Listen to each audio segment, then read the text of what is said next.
So at the end of 2018, I purchased the original Sony A7, and this is a full frame camera. I believe it is 6 years old, and I'm going to explain to you why I did that.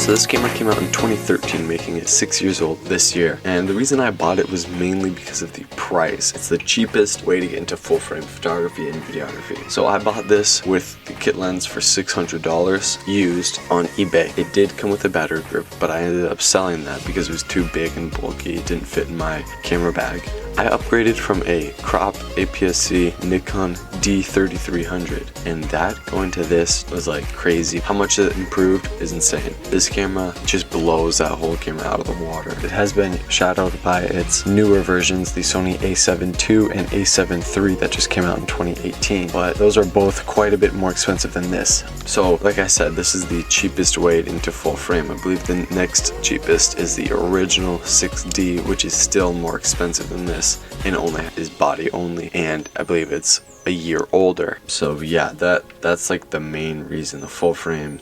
It is the absolute cheapest you could get a full frame camera in right now.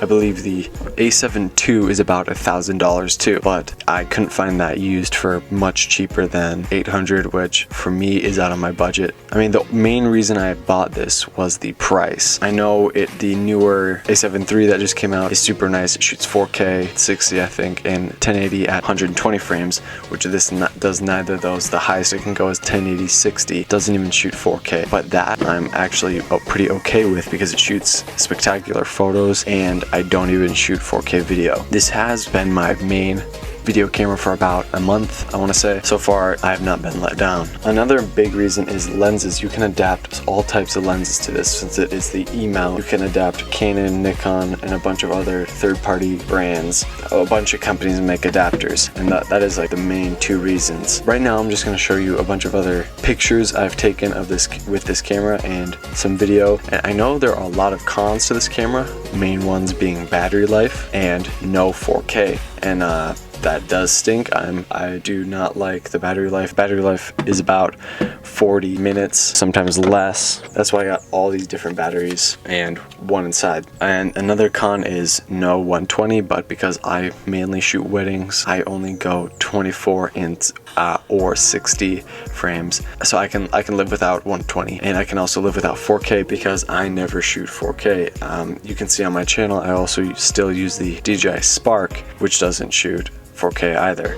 But after using the Nikon D3300 for over a year, the low light on that was really terrible for wedding receptions, dances. I could not live with that. That was pretty terrible. This low light is incredible. Even if this being 2013, you can still use this up to about 10,000 ISO I found. And if you use some denoising software, that just makes it a whole lot better. And also in post, you can turn up the exposure and it doesn't actually add much noise. You can easily take that noise out with some easy software. So yeah, that is the main reasons I bought this camera in 2019 and still use it, and I will keep it until it breaks or I earn enough money from weddings and gigs to upgrade. If you like this video, remember to like, comment, and subscribe for more. Consider sharing with a friend. That's it. See you next time.